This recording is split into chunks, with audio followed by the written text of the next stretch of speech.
Reflexive verbs is a concept that doesn't really exist in English. I want you to think about it as an extra little kind of part of your brain that doesn't directly translate. At the top of your paper you have page numbers. Those are in the Spanish 1 book. So if you want to check out a Spanish 1 book to go along with what we're talking about this chapter, you're welcome to. But I'm always going to show you anything that you need from this chapter, which this is the lovely page. I'm going back in just a minute. This is the lovely page from your book that explains reflexive verbs. And this lovely little blurb right here is everything that you need to know about reflexive verbs, according to your book. It says, in the sentences above the illustrations, Mariana performs the action. The dog receives the action.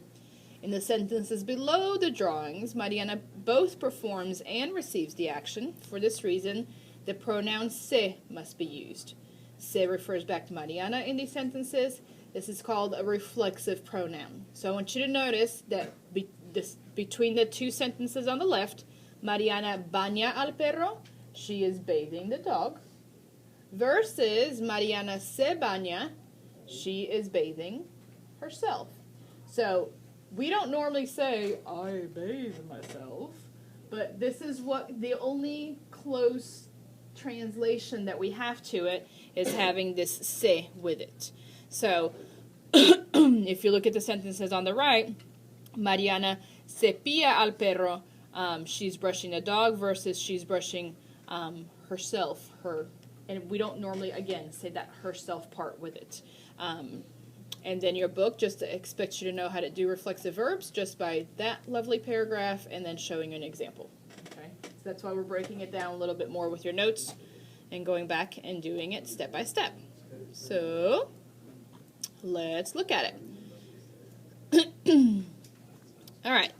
So to tell, or how you can tell that a reflexive verb is a reflexive verb. You look at the end of the verb, and if it ends in se, then this is what you're going to do to it. We're about to talk about it. But know that the concept of this doesn't quite exist. Reflexive verbs are used to tell what people are doing for themselves, or that whoever the subject is doing to or for themselves. So think about it this way. See where the little purple arrow is right here. It reflects the action back to the subject. So I want you to think about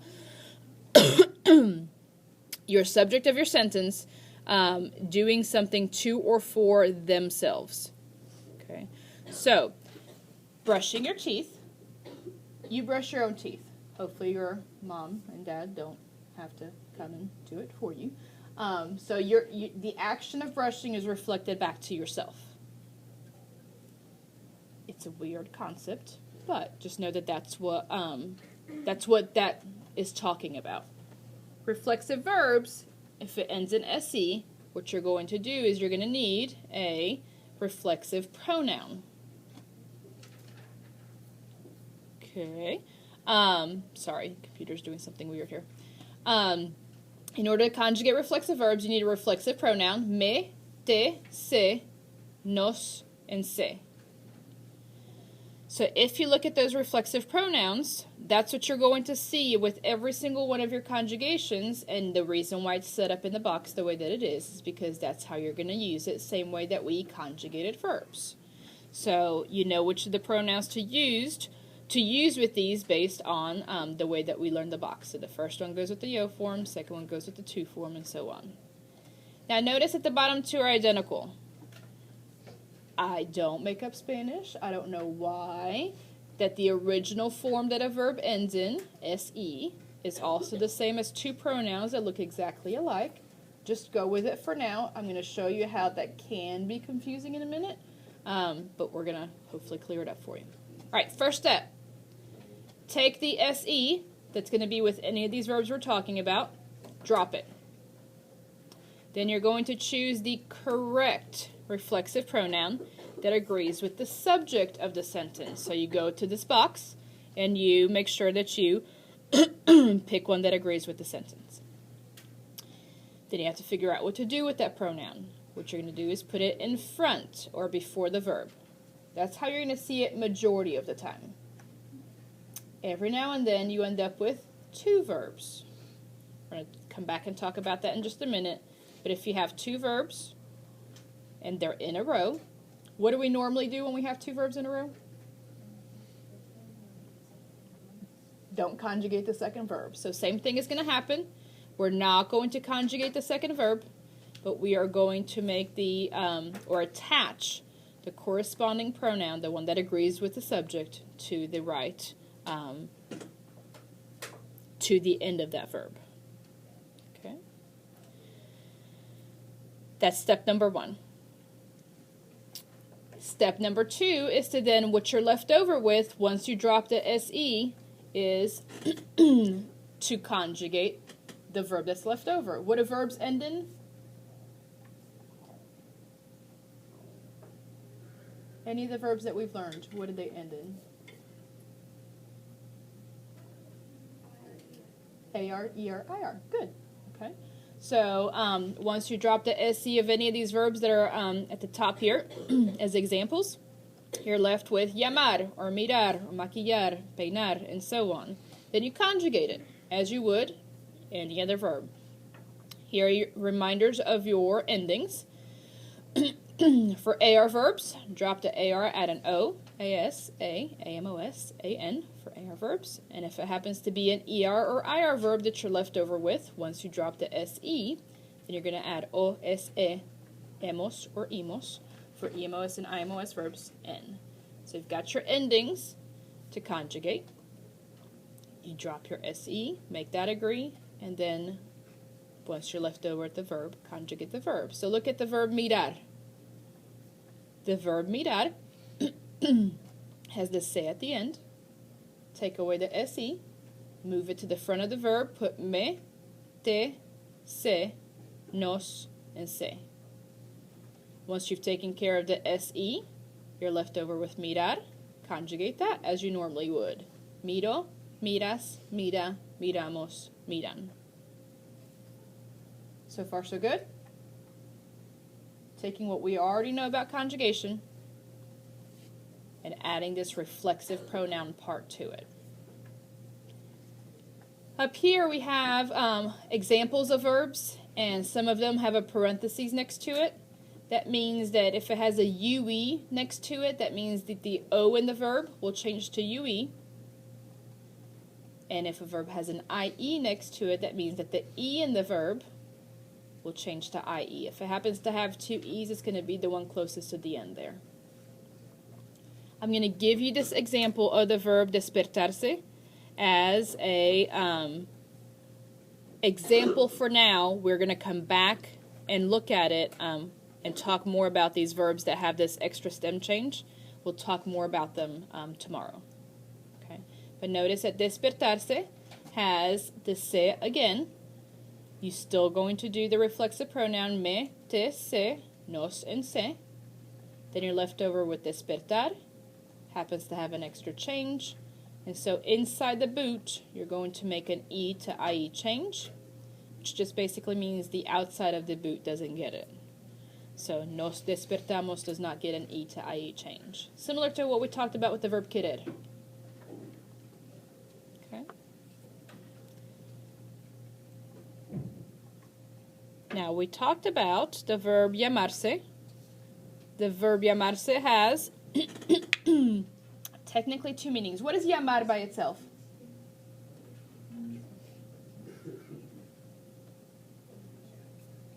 To call. So, what is the difference between these two sentences right here? Me llamo, and then my name, me llamo SenoraMayo, versus llamo Pepe por teléfono. What's the difference between those two sentences? Your call. My call. Kind of. What do I have in the first sentence that I don't in the second sentence? Me. Right. So that me is called a reflexive pronoun. Me llamo is I call myself. My name is. The action of calling is reflected back to the subject. The second sentence says what? Yo llamo Pepe. I call Pepe on the telephone. So I'm not calling myself, I'm calling Pepe. So that's why you see that there's no reflexive pronoun there, because the action is not reflected back to the subject. Just so you know, for everything we're doing this chapter, since we're working with reflexive verbs, you're going to need a reflexive pronoun with all of them. Okay. Now what happens when we run into a verb that's irregular? Look at the back of your paper. On the bottom right-hand side, you have some examples of a verb conjugated in both the preterite form, which we haven't learned how to do yet, but I want to show you that when we do learn the preterite, past tense, that whenever we're dealing with reflexive verbs, all you're doing is adding these reflexive pronouns. So the verb poner. Anybody remember what happens with poner in the present tense? What's irregular about it? Yo. Right, just the yo form. So once you have ponerse, take care of that se, put me, te, se, nos, and se. You're left over with poner. Just the yo form is irregular. Make it irregular, pongo. And then you have pones, pone, ponemos, ponen as the rest of your conjugations. That means I put on a shirt on myself. Sounds awkward to us because we don't have the same concept in English. Okay. We haven't learned how to do it yet. I want to show you that if we were to do that verb in a different tense, what would change would be the verb conjugation, but the pronouns, the reflexive pronouns, would stay exactly the same. Okay. We're going to come back and fill in that chart and meanings in just a minute. Let me go ahead and mention while I am here that for this chart, I'm giving you a lot more verbs than what you need. What's highlighted and what has little stars next to it is straight from your vocab list. Those are the ones that you're going to need to know meanings for, and the ones that we're going to focus on. When we do the project for this chapter, I'd like for you to have more options than just what your book gives you. So I don't like your book giving you like, here's 10 verbs, only use those 10 verbs. So when you write your own sentences, you have more to pick from than just what your book gives you. So that's why you have extra on the back of your paper. Okay. We'll come back and copy these down in just a minute. Let's go back to your notes. So if a verb is a regular verb, regular conjugation, no big deal. If it's a stem changer, no big deal. You're going to make the stem change in the booch. If it's irregular, you're going to make that irregular change. Anything that's irregular about it, you keep that same irregular thing about it. And one thing I want you to add to your notes that I didn't put on here is if you want to make something negative, saying that you don't do something and it happens to have a reflexive pronoun with it. Let me show you this. I'll come back in just a second.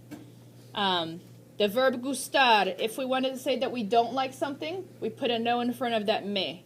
So same thing with reflexive verbs. You're going to put a no in front of that reflexive pronoun. So the no doesn't come right before the verb. It comes before the reflexive pronoun. So you don't break it up. The reflexive pronoun and the verb are holding hands. They have to stay together. Okay. Now here's the issue of two verbs in a row. At the bottom of your paper we have a couple of practice, and we're going to do some more of these practice here in just a minute. If I asked you to conjugate cepillarse for Maria, what's the first step? What's step number 1? Take the SE and drop it. What do you do with it? Look at your reflexive pronouns. And these pronouns have to go with your subject. So what do? The sentence is for Maria. Which one agrees with Maria? Good. So once we have SC down at the bottom, we have to make it, excuse me, make it agree. So drop the SE, but you're going to replace it with an SE. This is where it gets confusing because it looks like you're not doing anything. I don't know why it looks the same. It just does. SE is the se that agrees with Maria. The se that's at the end of cepillarse is just the original verb. Once once you get rid of the SE, then you have cepillar, conjugate that for Maria. Maria se cepilla los dientes, she brushes her teeth. Notice I put her because she's doing the action to herself. Okay, even though it doesn't actually say her with a possessive adjective. What if I brush my teeth? Conjugate the verb for the yo form. So drop the SE, replace it with a me, yo me, and then once your verb is left over, cepillar, conjugate it for the yo form, cepillo. So yo me cepillo los dientes, I brush my own teeth. Here's where you have two verbs in a row. What if I need to brush my teeth? I just ate lunch, and I need to brush my teeth. That will have two verbs. As you always do, you conjugate the first verb. But what happens when you have a second verb and it happens to be a reflexive verb? Go back up to your notes right here and let's see. When you have two verbs, you are going to not conjugate the second verb, but you're going to attach, put at the end of the verb, attach the one that agrees, the corresponding pronoun. So, if we look down here at the bottom, we have, excuse me, if I need to brush my teeth, then we have need, already agreeing with the yo form, necesito. The second verb is reflexive. The AR part doesn't get any change, but the SE drops off and gets replaced with a me, because that's the one that agrees with the yo form. Let me show you two more examples from the book here. Okay, this little box over here on the right-hand side. José va a lavarse. Va a, the verb to go. José is going to wash himself. Va a is conjugated. Lavar is not conjugated. That se, attached at the end, agrees with José. It's more evident when you have the yo form. What does the second sentence mean? Tengo que bañarme.